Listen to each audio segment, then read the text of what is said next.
Good morning, everyone, and welcome.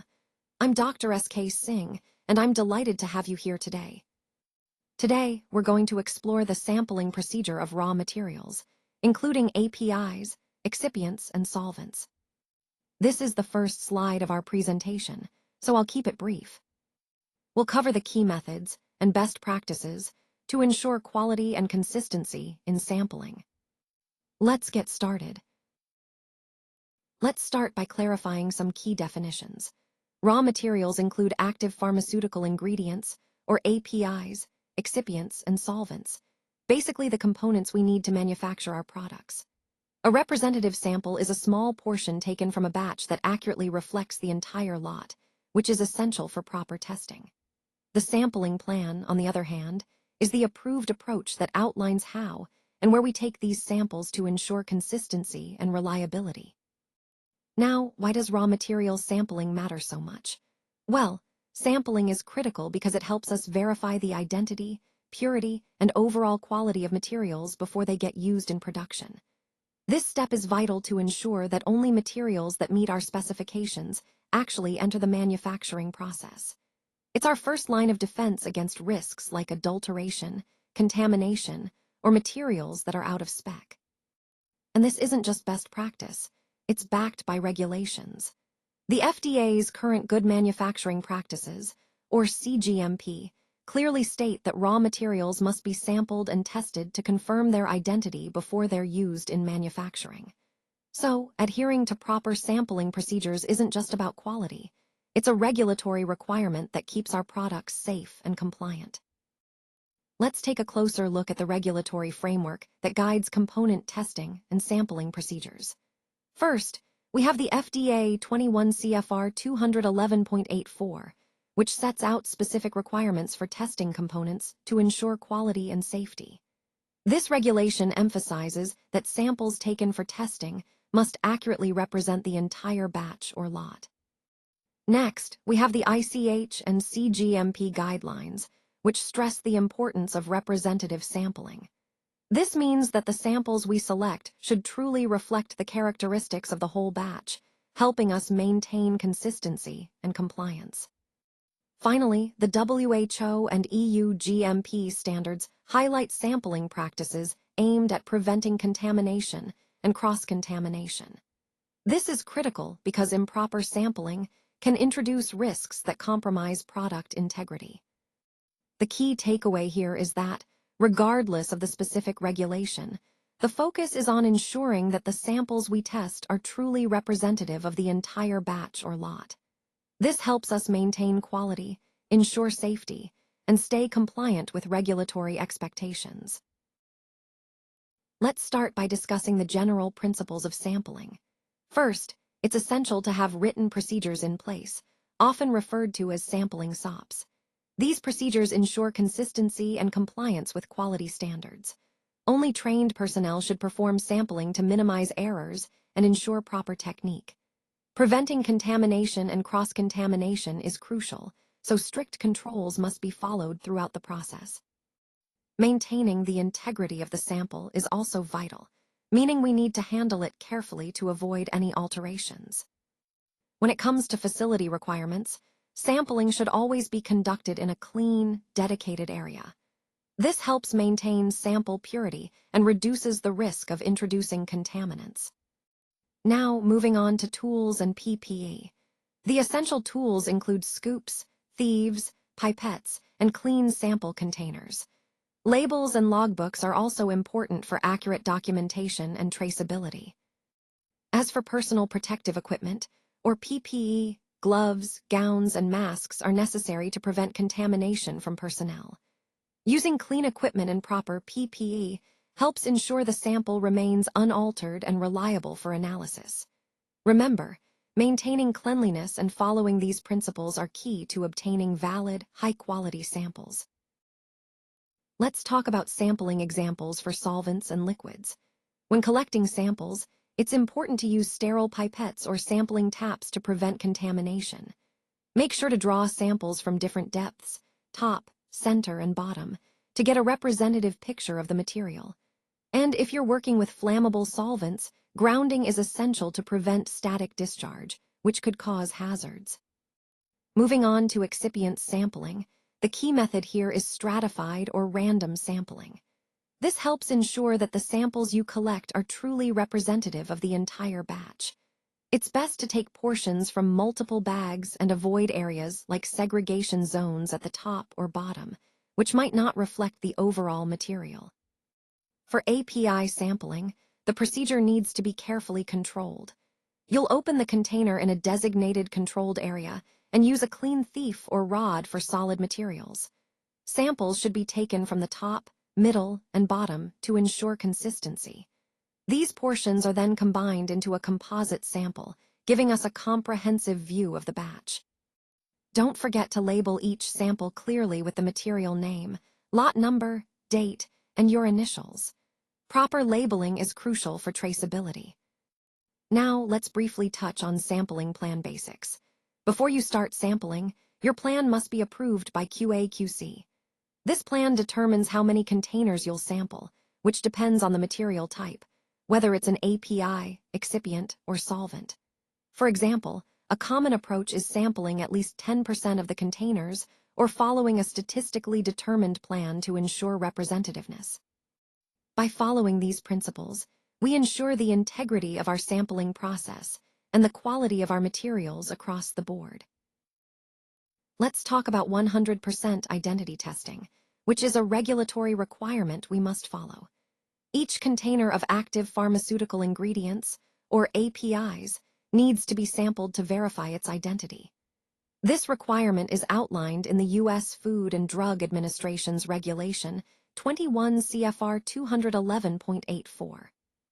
The main goal here is to prevent mix-ups, adulteration, and the risk of counterfeit materials entering our supply chain.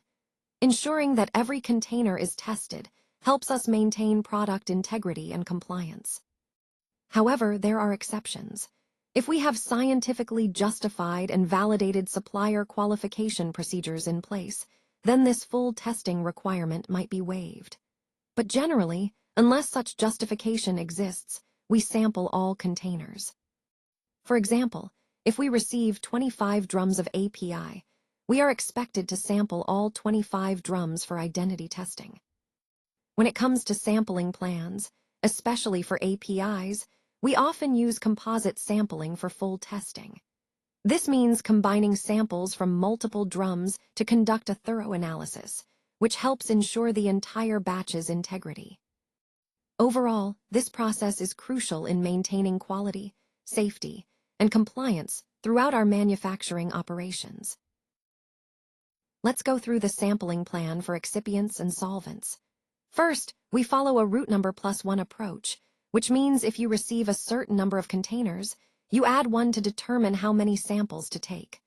For example, if you get 49 solvent drums, you calculate 49 plus 1, which equals 50, and then take samples accordingly. Next, the sampling should be statistically justified to ensure representativeness across the batch. This helps us maintain quality and compliance. When sampling liquids, it's important to sample from the top, middle, and bottom layers. This ensures we capture any variability within the container, especially since contents can stratify. Another critical point is grounding. We need to ensure proper grounding when sampling flammable solvents to prevent static buildup and reduce the risk of ignition. Safety always comes first. Remember, even if we create a composite sample for full analysis, identity testing per container is still required. This guarantees that each container's identity is verified, which is crucial for regulatory compliance and product integrity. Overall, this sampling plan helps us maintain quality, safety, and regulatory adherence throughout our process. Let's talk about labeling and documentation. It's crucial that every sample container is properly labeled to ensure traceability and accountability throughout the process. Make sure each container has the material name and code clearly marked, so there's no confusion about what's inside. The lot or batch number should also be included, which helps us track the specific production or sampling batch.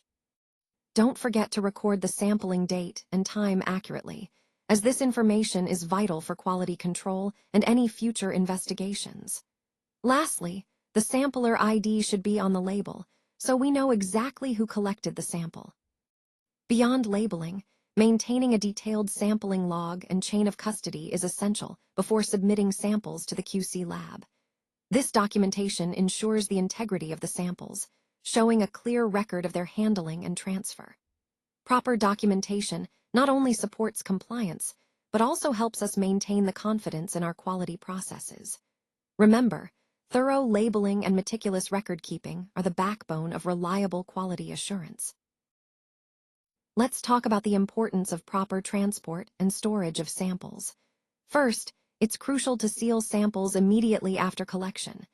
This helps prevent contamination and preserves the integrity of the sample. Next, transport them to the QC lab as quickly as possible to avoid any changes that might occur over time. When storing samples, always follow the specific material requirements, such as avoiding heat, moisture, and light, because these factors can cause degradation before analysis. Proper storage is key to ensuring the samples remain representative and reliable for testing. Now, moving on to some common challenges we face during sampling and how to address them. Contamination risks are a big concern, so always use strict hygiene protocols and dedicated booths to keep samples pure. Unrepresentative samples can lead to inaccurate results, so it's vital to use statistically valid sampling plans that truly reflect the entire lot. Lastly, documentation gaps can cause confusion and errors, so implementing electronic logs and ensuring supervision helps maintain accurate records and traceability throughout the process. All these points tie back to our overall goal: maintaining sample integrity from collection through analysis to ensure reliable, valid results. Now let's talk about QC testing after sampling. Once we have our raw materials sampled, the next critical step is to perform various identity tests. These include techniques like FTIR, NIR, and chromatography, which help us confirm that the material is exactly what we expect it to be. In addition to identity, we conduct assays to measure the active components, check for impurities, and perform physical tests to assess attributes like particle size, moisture content, or other relevant physical properties. It's important to remember that we only report and release the raw materials after they pass all these specifications. This ensures that only high-quality, compliant materials move forward in our process. Sampling, combined with thorough testing, plays a vital role in maintaining the overall quality of our products. It acts as a gatekeeper, making sure that only materials meeting our strict standards are approved for use. Let's wrap up with a quick summary of the key points we've covered.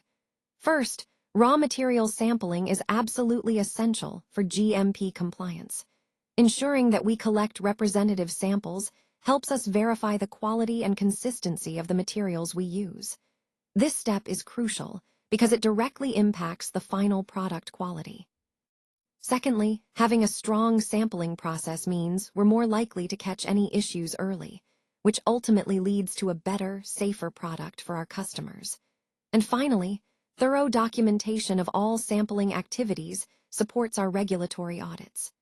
Well-maintained records not only demonstrate compliance, but also help us improve our processes over time.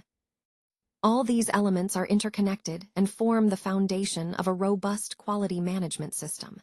When we implement them effectively, we reinforce our commitment to quality, safety, and regulatory adherence. For further support, please don't hesitate to reach out to us. We're here to help with any questions or additional information you might need. Remember, you're not alone in this journey, and we're committed to supporting you every step of the way. Thank you so much for your time and attention today.